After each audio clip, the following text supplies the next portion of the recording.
Bienvenidos al programa Reflexiones con el pastor Andy Zamora. Estados Unidos y el mundo está conmovido por los acontecimientos que se están desarrollando en el mundo entero, especialmente la crueldad y la maldad que hay en el corazón del hombre, como lo pudimos ver en el episodio de Nashville, Tennessee. Es increíble que al mirar estas escenas no salgamos compungidos y tal vez dispuestos a reflexionar sobre el papel de la iglesia.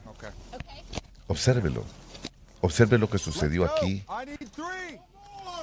Vamos a hacer un resumen tratando de reflexionar un poquito sobre qué puede hacer la iglesia en estos casos.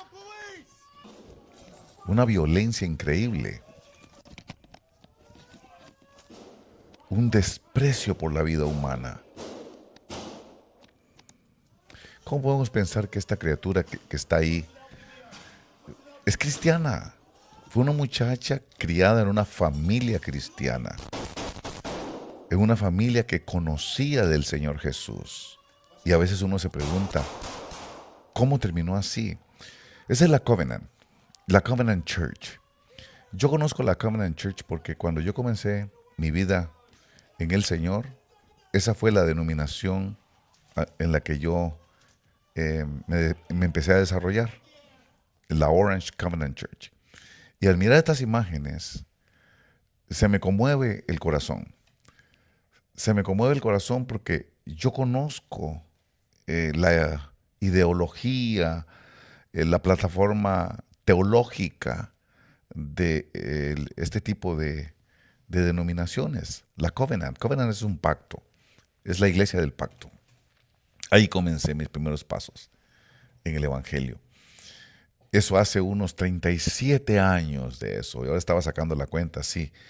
Este año cumplo 37 años de haber conocido al Señor Jesucristo. Y ahí fue donde llegué a refugiarme por primera vez, en la Orange Covenant Church, aquí en el sur de California. Ahí comencé mis primeros pasos y pude entender la idea que ellos tienen. Ellos tienen una iglesia chiquita, pequeñita, ¿verdad?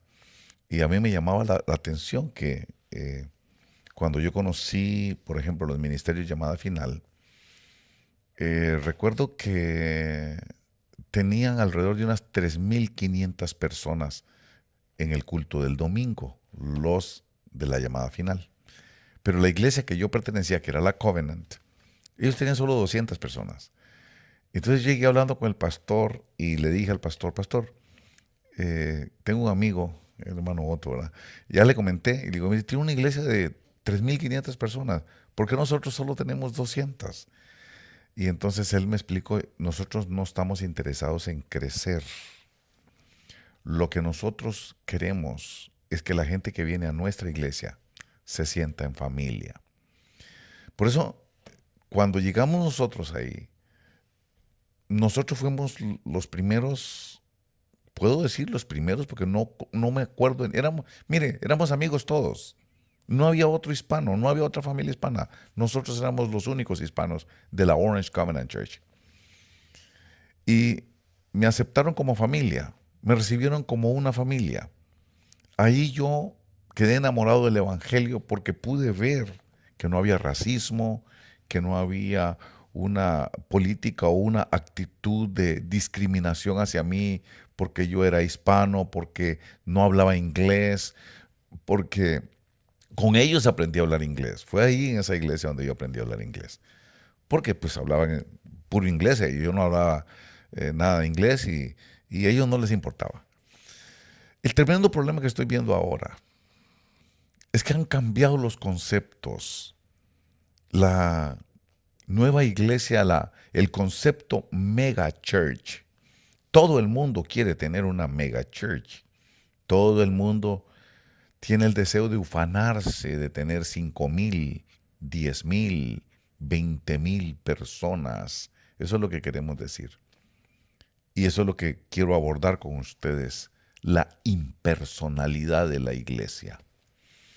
Cuando la iglesia son 200, ahora le puedo entender mejor al pastor Dan Bowers, cuando me decía, es que la visión ministerial de este ministerio es familia. Yo quiero que ustedes se sientan como familia. Y si crecemos mucho, nos volvemos impersonales. Ahora veo esto, la matanza esta, puedo ver una familia que recibieron a Cristo en Texas y se movieron para Nashville, y la niña esta Audrey fue enviada a esa misma escuela de la Covenant Presbyterian Church. Pero ahí empezaron situaciones que vale la pena reflexionar. Y es que la iglesia, cuando crece y se hace grande, pierde la individualidad, pierde el sabor de familia. Y es ahí donde nos preguntamos, al mirar esto y mirar esa balacera que sucedió ahí, ver el cuerpo muerto de esa joven cristiana, porque era cristiana, era de familia cristiana, tenía bases cristianas, y uno se pregunta, ¿cómo pudo haber pasado esto con alguien de la iglesia? Se supone que eso solo pasa en el mundo. Se supone que eso solo le pasa a los impíos, a los inconversos. ¿Cómo? Esa es la gran pregunta que tenemos el día de hoy. ¿Qué puede hacer la iglesia? ¿Cuál es el papel de la iglesia en estos acontecimientos? Y yo pienso que tenemos que ser humildes, reconocer el fracaso de la iglesia y volver a los principios básicos y elementales del Evangelio de Jesucristo. ¿Qué puede hacer la iglesia? ¿Qué puede hacer usted como cristiano y yo como cristiano? Se supone que les presentamos a Jesucristo para que tengan una vida mejor. Se supone que les presentamos al Señor Jesús para que haya un cambio de vida, que pasemos de muerte, porque estábamos muertos en nuestros delitos y pecados, y puedan ser trasladados al reino del Hijo amado, el Señor Jesucristo, y que tengan vida eterna. Se supone que es para vivir mejor.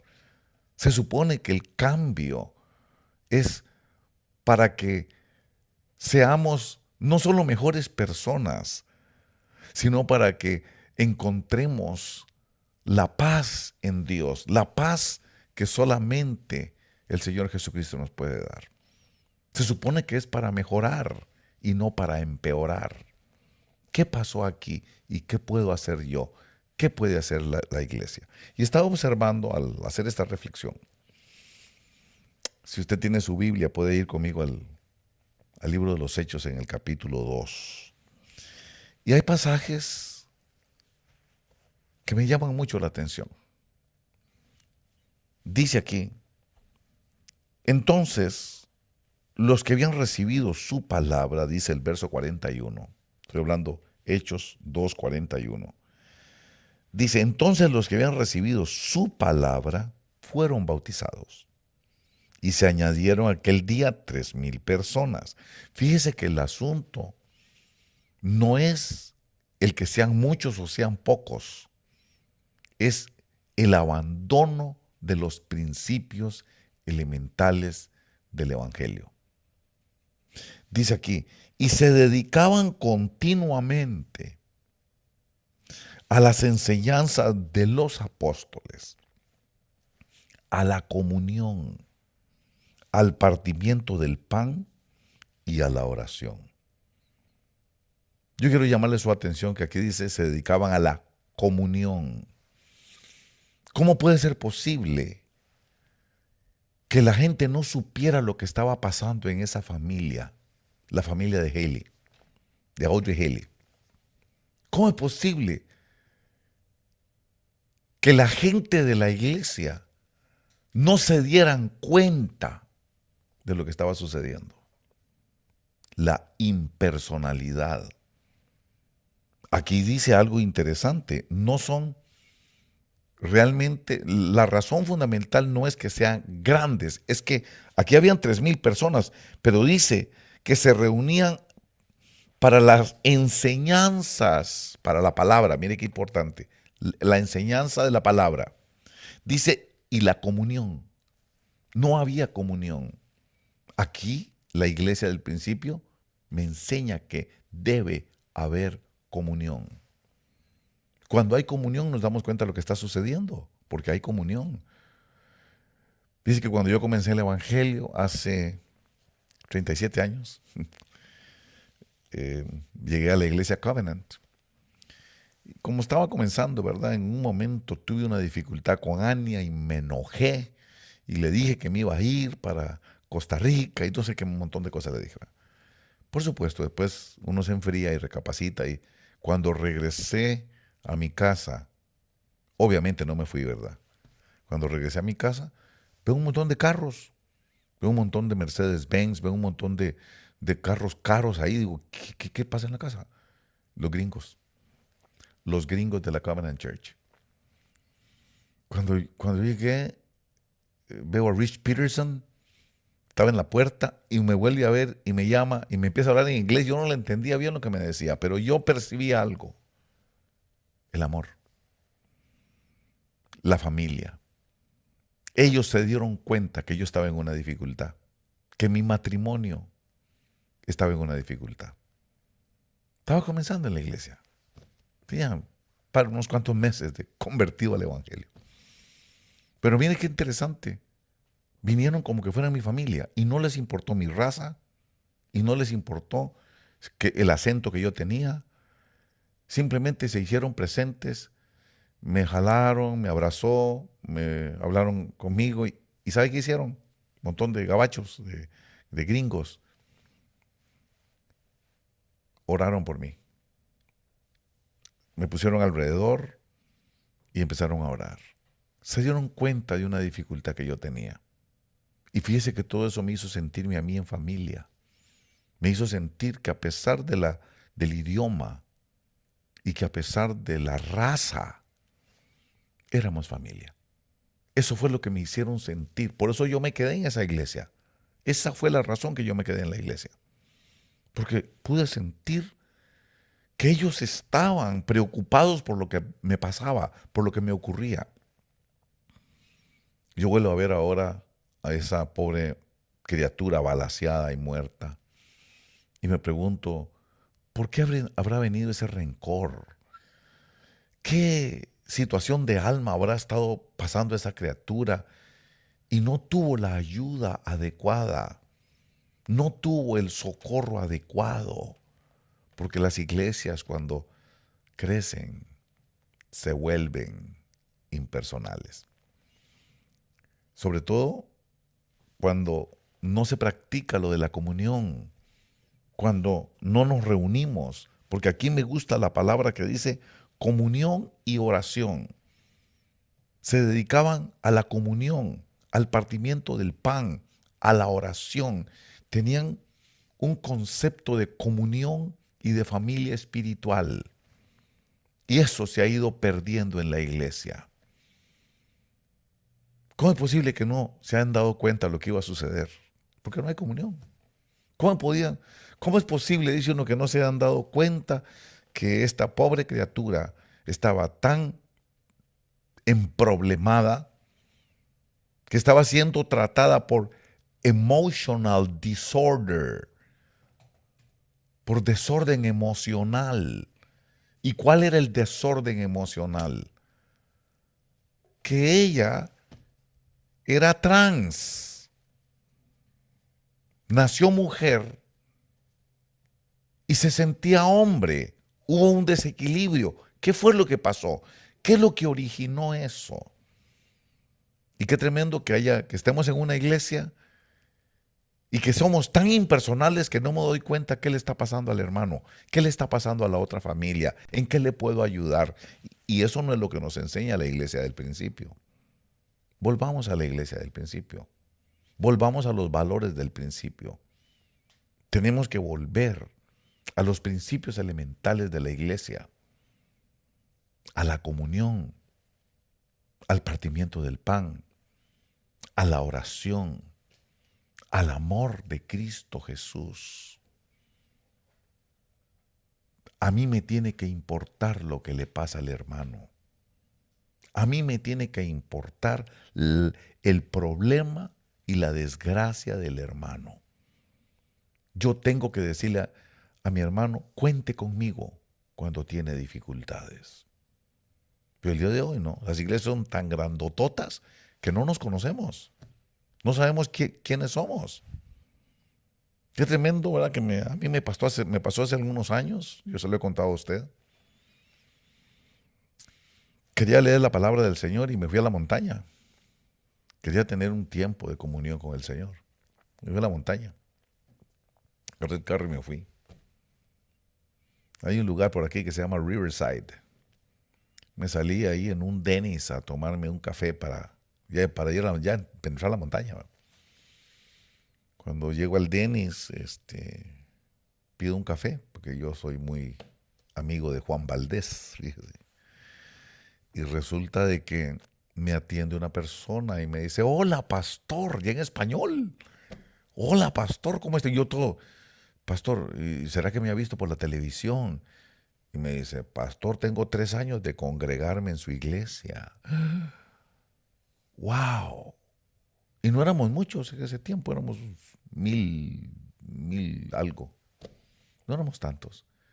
Pero ese es el problema, que cuando crecemos nos volvemos impersonales si no aplicamos los principios elementales de la iglesia del principio, de la iglesia del comienzo. La comunión, la oración, el partimiento del pan y el amor de Cristo Jesús.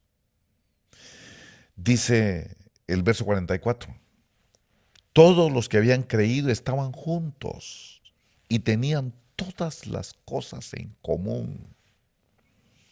Vendían todas sus propiedades y sus bienes y los compartían con todos según la necesidad de cada uno.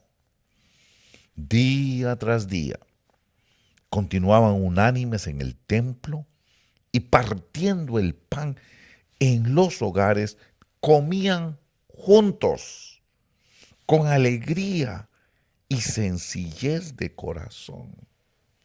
Es que eso es lo que se perdió.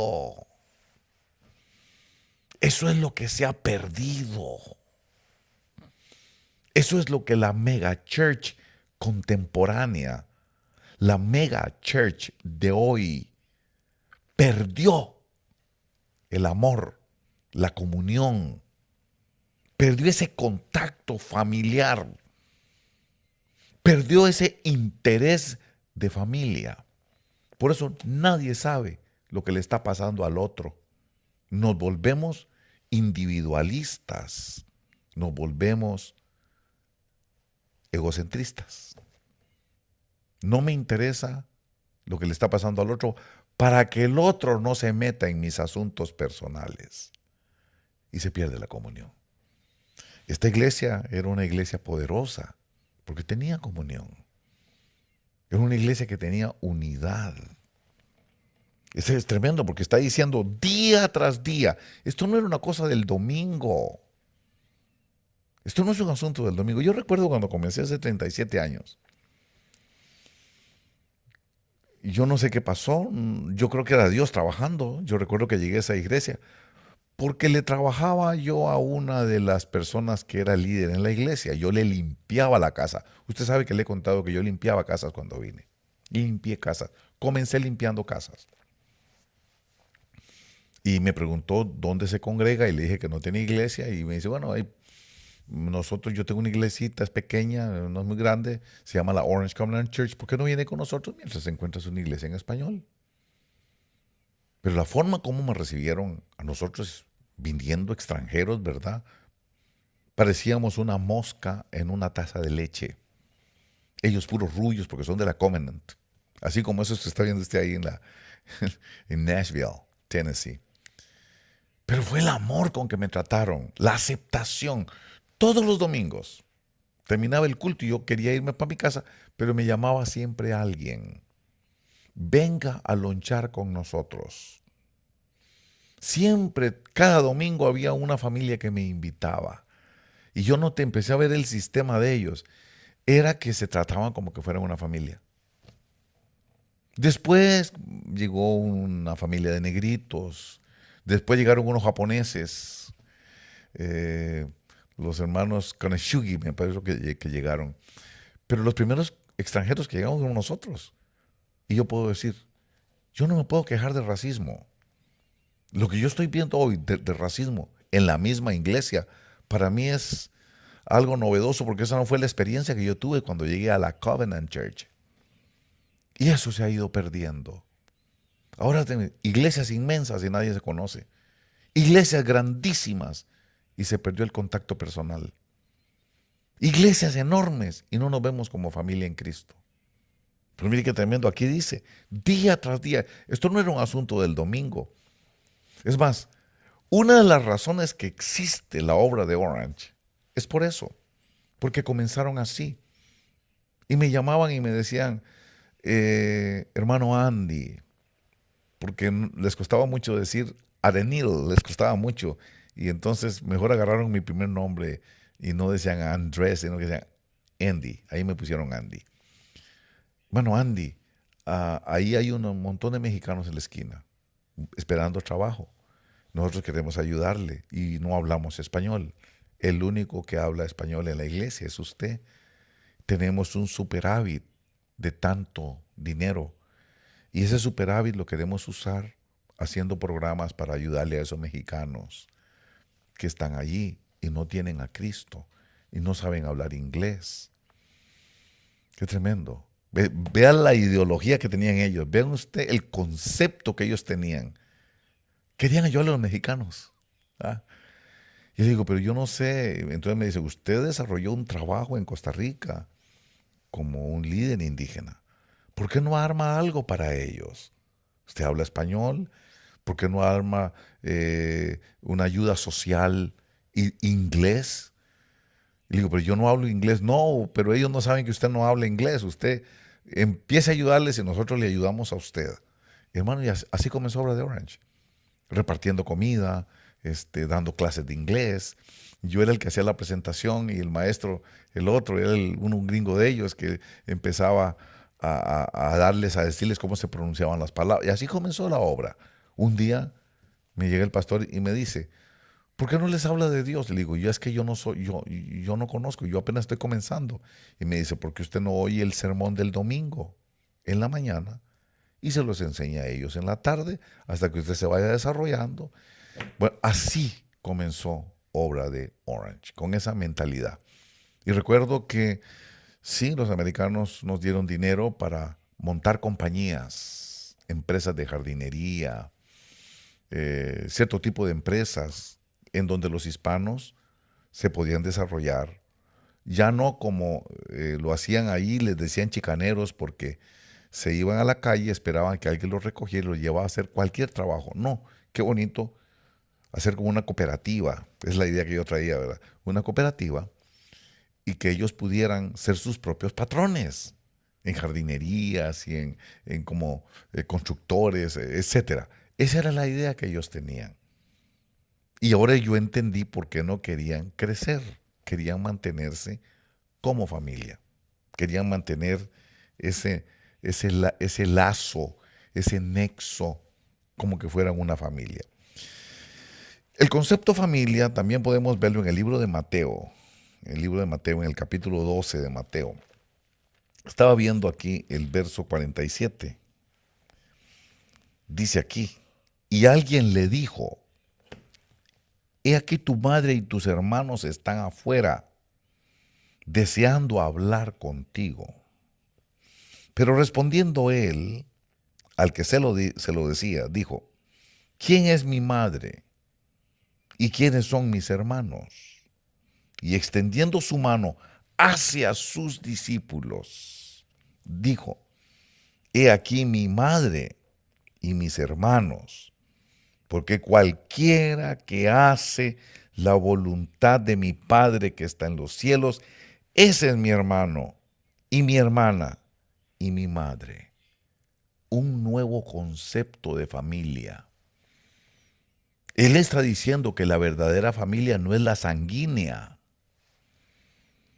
Por supuesto que son familia, pero él está diciendo que en el reino de los cielos, la verdadera familia no tiene que ver con la raza, con la genética, con la descendencia genética, ni la ascendencia genética. Está diciendo que la verdadera familia son los que hacen la voluntad de su Padre que está en los cielos. Así deberíamos de tratarnos. Por encima de que si es mexicano, si es cubano, si es argentino. Por encima de que si es negro o es chino, si es ruso. En la iglesia pues tenemos rusos. Y a pesar del idioma y la dificultad de comunicación por la barrera idiomática, el hermano ruso ahí está. Y hay gente oriental, tenemos chinos ahí. Bueno, no son chinos exactamente, pero para que la gente me entienda. Y yo quisiera, obra de Orange, yo quisiera que nosotros empezáramos a aprender este concepto. Mire, hay veces nos vemos y como que no queremos que la gente se meta con nosotros, que no se meta conmigo. A menos que uno necesite un favor de aquella persona, uno no quiere que se le acerque. Así no era la iglesia del principio. Mire aquí en el capítulo 4, por ejemplo, en el libro de los Hechos, en el capítulo 4 podemos encontrar otro pasaje que nos enseña. Dice el verso 32, la congregación de los creyentes era de un corazón y un alma. Mire cómo era esa gente. Nosotros tenemos que aprender de estos. Por eso, ¿sabe por qué la gente no sabía lo que le iba a pasar a la familia esta de Audrey? ¿Sabe por qué? Porque no tenían comunión. Nadie sabía que estaba con un tremendo problema de desorden emocional. Nadie entendía que ella estaba siendo tratada por eso. Emotional disorder. Nadie lo sabía. A nadie le importaba. Nadie se metió. Es un asunto que no me concierne. Pero aquí no. Aquí, mire, la congregación de los creyentes era de un corazón y un alma. ¿No le gustaría a usted estar en una iglesia así?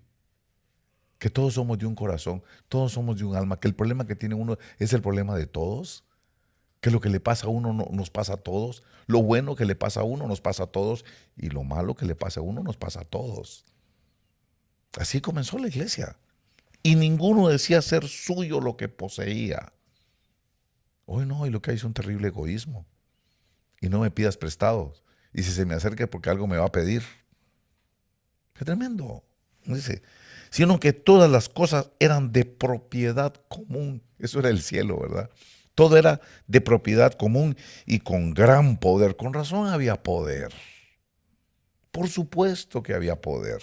Dice, con gran poder los apóstoles daban testimonio de la resurrección del Señor Jesús y abundante gracia había sobre todos ellos. No había pues ningún necesitado entre ellos, porque todos los que poseían tierras o casas las vendían, traían el precio de lo vendido y lo depositaban a los pies de los apóstoles. Eso es lo que sucedía. Y los apóstoles, llenos del Espíritu Santo, distribuían según la necesidad. Mire qué tremendo las iglesias de hoy. Grandísimas, no comparten con el que no tiene. Iglesias inmensas no comparten con los que tienen necesidad. Porque hay un egoísmo. Porque no es el mismo concepto espiritual. Y eso es lo que quiero decirle a ustedes.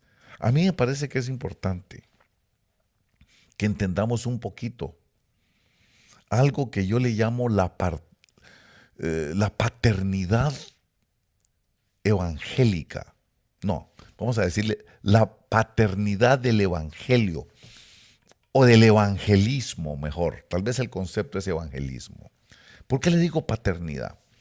Es que a veces, amados hermanos, voy a cerrar un poquito mi Biblia, a veces creemos que evangelizar a una persona es presentarle a Jesucristo.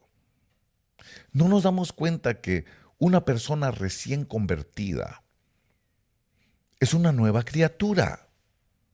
Oiga lo que le estoy diciendo.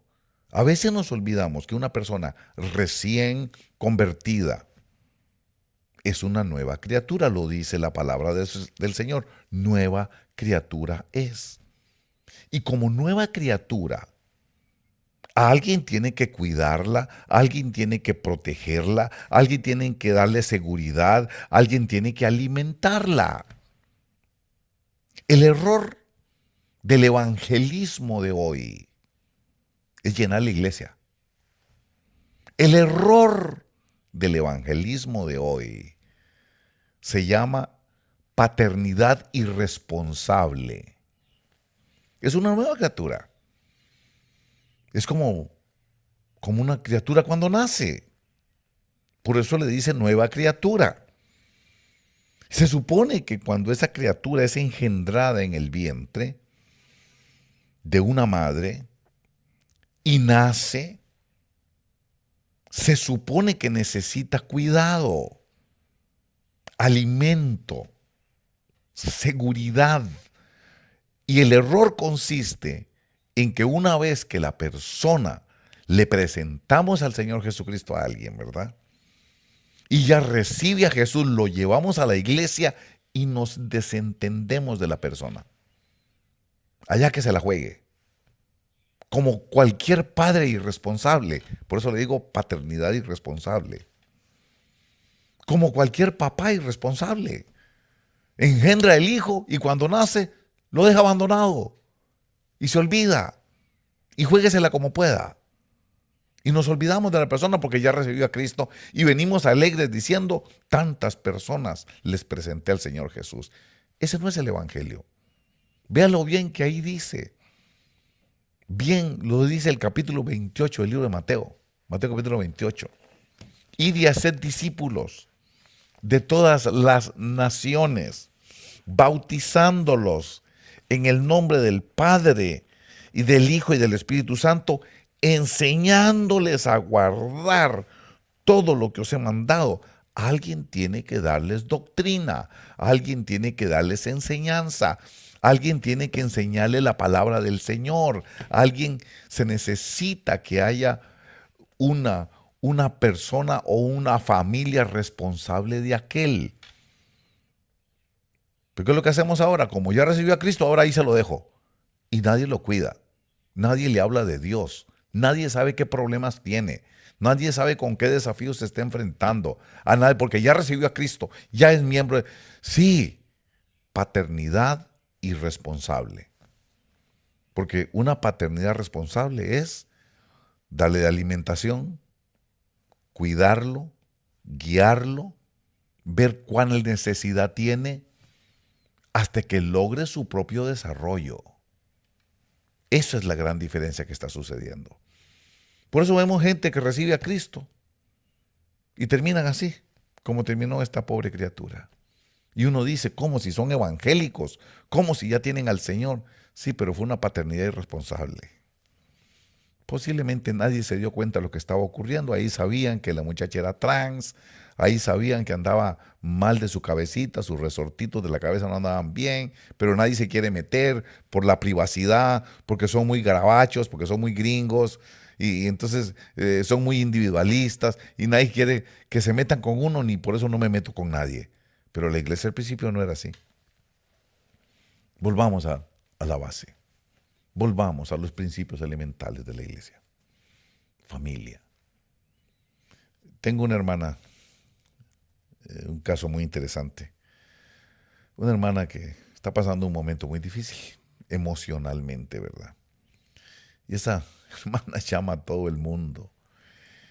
A todo el mundo le pide oración. Y a cada rato llama en la mañana, llama al mediodía, llama en la noche, llama en la madrugada. Entonces, un día de estos hablé con unas personas que dan profecía. Y les dije, mire, ¿por qué no me hacen el favor? Y yo la atiendo a la persona esta, pero esta persona está en una grave necesidad. Necesito que alguien la atienda. Y entonces se fueron y hablaron con la persona, pero lo que hicieron fue que la regañaron. Le dijeron, usted necesita aprender a ser una persona valiente y valerosa y dejar de estar llamando y pidiendo ayuda. ¿No es para eso la iglesia? ¡Wow! Por eso es que pasan estas cosas. Nos volvemos impersonales. No nos importa lo que le está pasando al hermano. No nos importa la situación que le pasa al otro. Por eso quiero decirles y aprovechar y reflexionar con usted el día de hoy. ¿No cree usted que ese es el tiempo de volver otra vez a la iglesia del principio? A que nos importe la vida de mi hermano. ¿Qué le está pasando a mi hermano en Cristo Jesús? No importa que sea negro, mexicano, amarillo, chino, lo que fuera. Es mi hermano en Cristo, es mi familia en Cristo Jesús. Y aconsejarlo y orientarlo y mostrarle el amor de Cristo en momentos de crisis, en momentos en que tiene necesidad. Un abrazo tal vez, una palabra de aliento tal vez, una oración tal vez, una llamada por teléfono tal vez, que no se sienta solo, que no se sienta aquella mujer abandonada, que no se sienta aquella mujer que a nadie le importa lo que le está pasando. Eso es lo que ha sucedido. Si esas cosas les pusiéramos cuidado, usted va a ver, eso es lo que Dios quiere, que haya unidad, que haya unanimidad, que haya comunión, que nos sentemos al partimiento del pan. Dice que se sentaban a comer todos. Los hermanos se sentaban a comer. Es el tiempo de invitar gente a comer. A los hermanos hay que invitarlos a comer. El que puede invitar a comer a un hermano, hágalo. Y ahí en la mesa nos vamos a dar cuenta si tiene alguna dificultad. Por lo menos podemos orar por él. Por lo menos podemos darle una palabra de aliento. Por lo menos le ponemos cuidado y aquel se da cuenta que lo que le está pasando nos importa a nosotros. Que somos hermanos. Aunque seamos de países distintos. Aunque tengamos acento diferente. Aunque seamos de una raza distinta. Volver a ser familia. Necesitamos que haya una tutoría familiar. Necesitamos que haya una responsabilidad de familia en la iglesia. Que no nos veamos como nos vemos hoy. Te saludo y te digo, Dios te bendiga, pues no te metas conmigo. Mis problemas son los míos y no quiero que nadie se meta. Eso no es de Cristo. Eso no era la iglesia del principio. Yo quiero aprender eso de la iglesia del principio. Yo quiero aprender la importancia de estar unidos. La importancia de saber lo que le está pasando a mi hermano, a mi hermana. La compasión, la misericordia, el amor de Cristo. Y si le puedo ayudar, le ayudo. Y lo poco que tengo o lo mucho que tengo, compartirlo con ellos. ¿Qué está pasando con las iglesias de hoy? Los endeudamientos. Muchos no pueden pagar la renta al final de mes. ¿Y por qué? Porque los hermanos, primero mis dientes y después mis parientes, ¿verdad? Porque no hemos enseñado que evangelizar a alguien no es solo presentarle a Cristo. Evangelizar a alguien es hacerme responsable de esa persona. Volverme su familia. Volverme su amigo. Volverme su tutor. Es importante. Ese es el principio del evangelio. Por eso aquella iglesia crecía y crecía y crecía. Pues ¿quién no va a querer estar en una iglesia así? donde lo que me pasa a mí le importa a mis hermanos, donde veo a mis hermanos preocupados por mí, donde veo a mis hermanos con una palabra de aliento, con una oración, cuando veo a mis hermanos que comparten conmigo lo que ellos tienen. ¿Quién no va a querer estar en una iglesia así? Tenemos que sacar esa idea de que la cosa es solo crecer y crecer y crecer y crecer.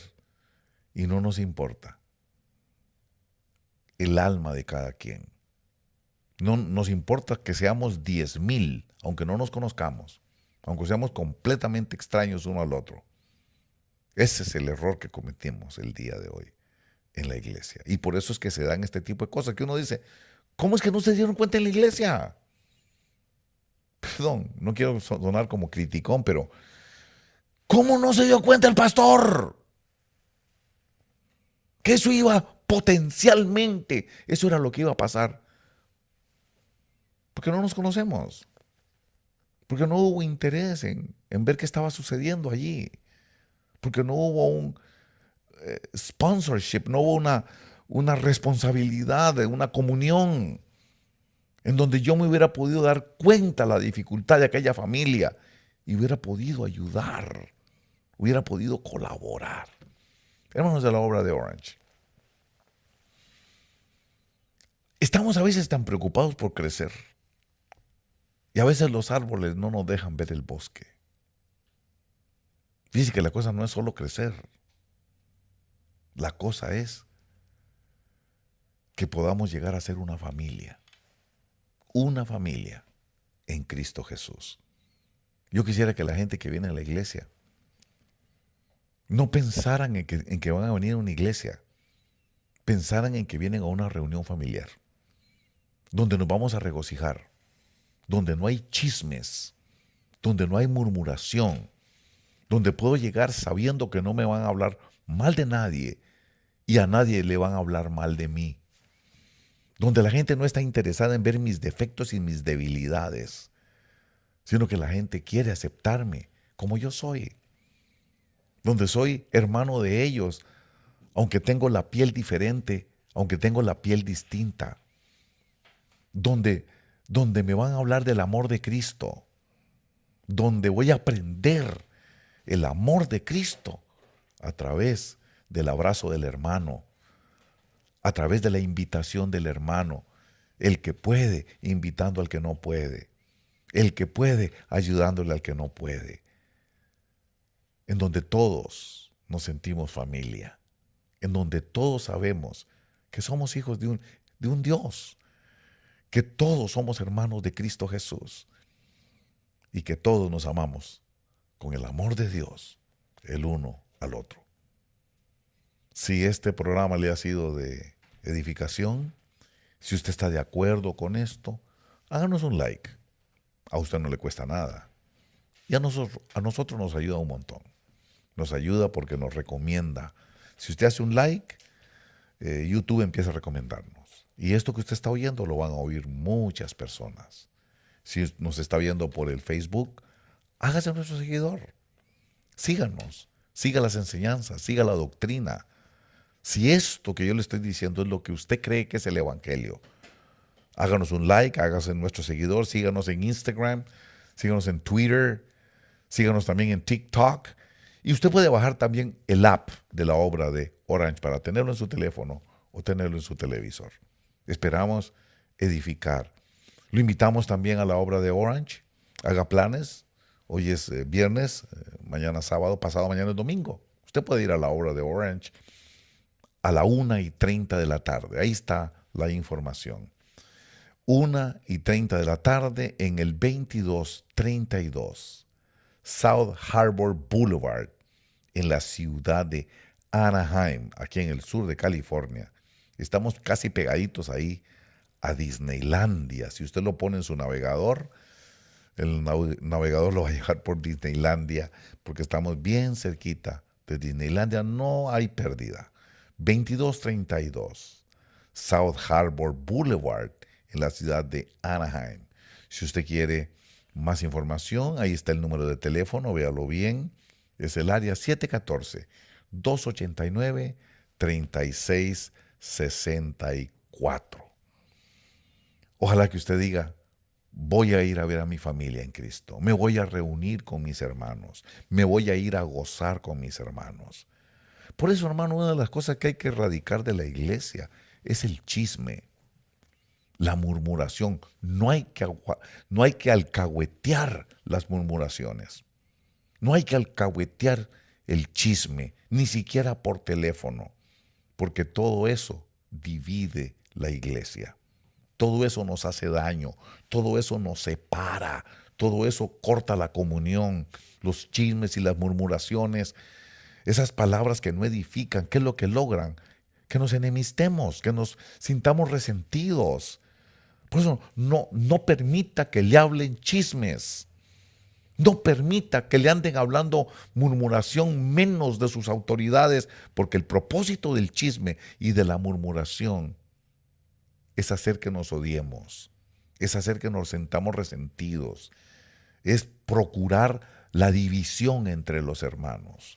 Y tienen que haber piedras de tropiezo. El Señor Jesús dice, es necesario que haya piedras de tropiezo, pero ay de aquel que se convierte en una piedra de tropiezo.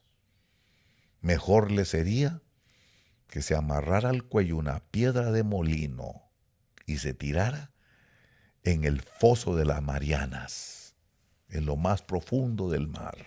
Ay de aquellos que dividen la iglesia. Por eso nosotros, acerquémonos más. Si salgan palabras de nuestra boca, que salgan palabras que edifican, palabras que bendicen, palabras de oración, palabras que hablan del Señor Jesús, palabras que nos unen, palabras que nos hacen sentir apreciados el uno al otro, porque eso es lo que está en la voluntad del Señor. Mírenlos, se reunían para comer con alegría de corazón, dice, en comunión, no en división, en comunión. Invitémonos a comer, invitémonos a la comunión, invitémonos a compartir, tengamos sensibilidad con el dolor ajeno, compartamos con el que no tiene. Eso es la iglesia de Cristo, la comunión en Cristo Jesús. Eso debe ser la iglesia. Lo esperamos el domingo a la 1:30 en la obra de Orange. Si esto le ha edificado, háganos un like, hermano. Nos va a bendecir bastante. Muchísimas gracias y que el Señor les bendiga abundantemente. No temas, no desaliente tu corazón, porque yo, el Señor tu Dios, estaré contigo. No temas de la peste de destrucción, con mis alas te cubriré, soy tu refugio. Y aunque pases por valles de sombra, contigo estaré. Escúchame, hijo mío. Y donde quiera que marchen tus pies, nunca más tú tendrás que temer, yo te cuidaré. Te rodeará, te cubrirá.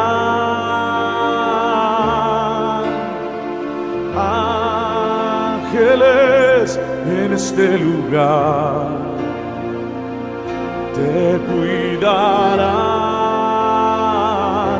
te guardarán, te tomarán en tus manos y te llevarán, te rodearán,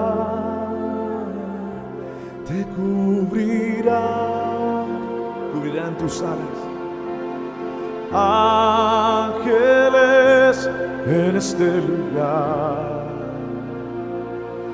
te cuidarán, te guardarán, te tomarán en sus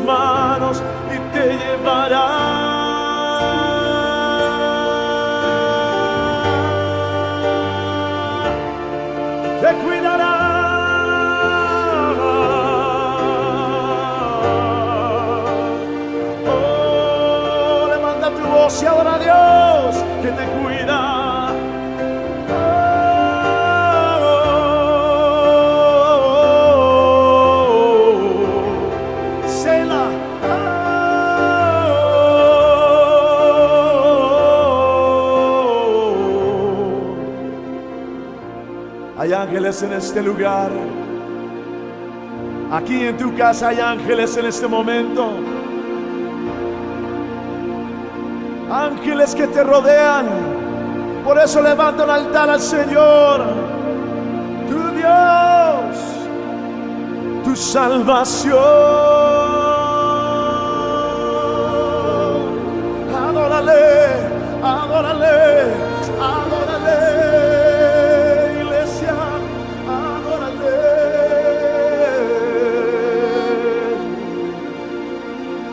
Dile aleluya, aleluya. Adórale, adórale.